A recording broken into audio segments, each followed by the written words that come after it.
Now, Jay, the Hawks got their first road win, 122 to 120, the other day against the Washington Wizards, and that was their first road win since January 3rd, man. So it's been a long time, and that was against the Utah Jazz, and the people didn't even expect them to win that game. So, because at the time, Jazz were playing some pretty good, solid basketball, but now the Hawks are going for another win. They're going for maybe a win streak on the road against the Washington Wizards tonight.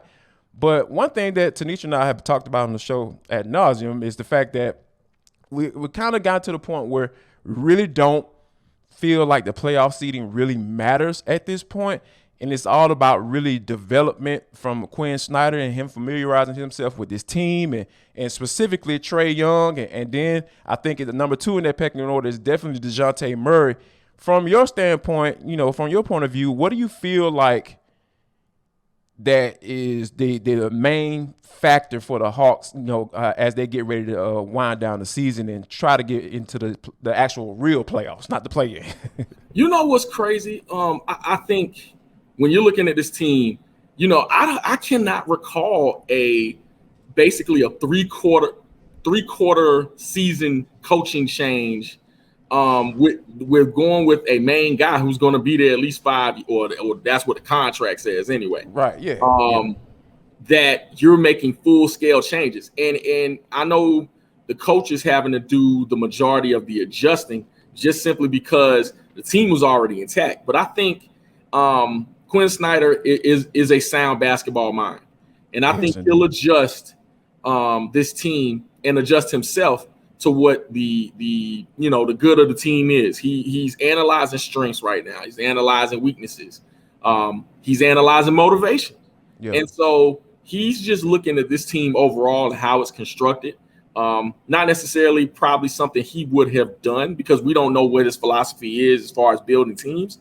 But at the same time, he's getting to know this team. And so I think playoff seeding, just kind of answer, getting around to your question, I think playoff seeding is not necessarily as important as getting in the race and just kind of gelling at this point. I think this team is coming together, hopefully at the right time.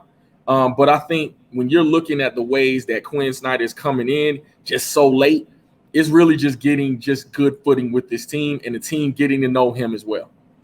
And you know what? I think you bring up a good point as far as, the timing of him coming in, because initially when they hired him and we found out that he was going to take over immediately, I was kind of like, why? Like, what's the point? But, we know Tony Wrestler, had expectations coming into this season. And then it was just like, all right, this is something that I feel like there is some conversation need to be had as far as like, how can we salvage this season? And I think that Quin Snyder was definitely up for the challenge. So looking at it from that standpoint, I'm like, okay, this is the type of guy that he sees some things, and once he digs into it and start watching some of the film and start getting around the guys and kind of getting the vibe, because to be honest with you, man, I just smile every time he's having conversations during timeouts or during when they're shooting free throws with Trae Young. I smile because I know there's some exchanging of information. There's some back and forth conversations, and we didn't see that with Nate McMillan.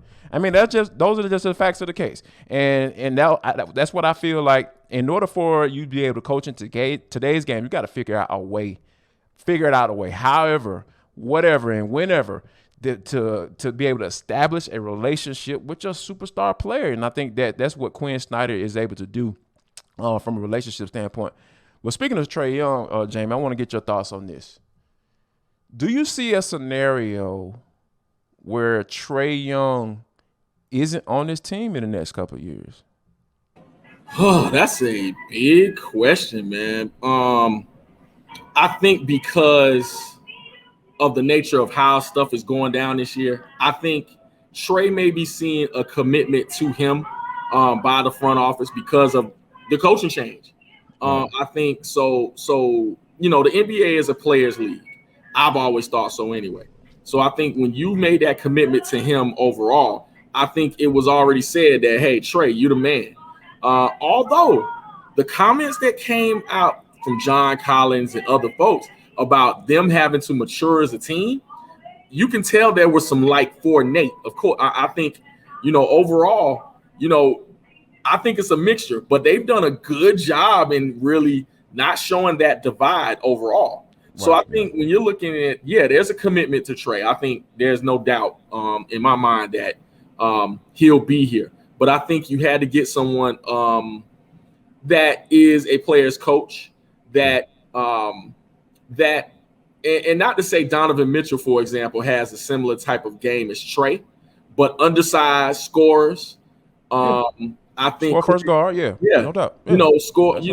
Someone that can come in and replenish that game and give them new hope and just put that new voice in there. Because sometimes it's not about necessarily the coaching per se. Sometimes it's about having that new voice, hearing something different. And when you've had so many, incidents and butting heads between your star player and, and the coach, sometimes you just need a breath of fresh air. Trae Young's not going anywhere. I don't see a scenario where he's going anywhere actively. I think he'll be here because I think Atlanta has embraced him. I think it's just a matter of making it and cultivating it correctly. No doubt about it. I think that I'm right along with you because when you think about what Trae brings to the table, just from from a fan standpoint, obviously somebody has the city of Atlanta has somebody to get behind because he's an excellent player, and I think that we all know that there's a maturity factor there, and that just comes with time. And I think that with the coach like Quin Snyder, he might be able to help move that process along a little bit because Quin is a straightforward guy. He's a basketball mind, like you mentioned, and I think that the Hawks will be in a good space regardless of whatever happens toward the end of this season or in the playoffs this year. I think going forward, I think they'll be in good shape. Speaking of good shape, Jamie, we want to talk about Antonio Brown as far as – man, some good news from AB. But first, we got to talk about Built Bar.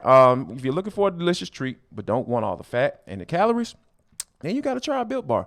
Because, I don't know if you guys know, Jamie, I don't know if you know, man, but I've been working out. I've been hitting this gym hard, dog. Like, so when I'm trying to find a snack and trying to get a quick little meal real quick before I go in because I know I need a little bit of energy, I go for my Built Bar because they are 100% real chocolate. That's right, real chocolate. So, yeah. And it's only 130 calories, 4 grams of sugar, and a whopping 17 grams of protein. So, you're getting all the little fixing that you need. Get the little bit of sugar for your energy, then you're getting that protein that you need. And as far as flavors go, man, I'm talking about churro, peanut butter brownie, and coconut almond. If you don't rock with the coconut, trust me, you won't taste it because I do not like coconut. But it's still good for you. They got it right there rating just for you. So now you don't even need to wait for your box to come in the mail. I know you normally used to go on to Built.com to get your Built Bars, and you still can do that. But now you can go to Walmart and Sam's Club. So go to Walmart or Sam's Club if you like the in-person experience. Go and buy you some Built Bars, and you can get the bulk kind at Sam's Club as well. If you want 14, 15, 16 bars, one of those, they're going to have them right there waiting just for you. So if you're close to Sam's Club, go ahead and check it out and grab you a brownie batter or a churro because those things are hitting like they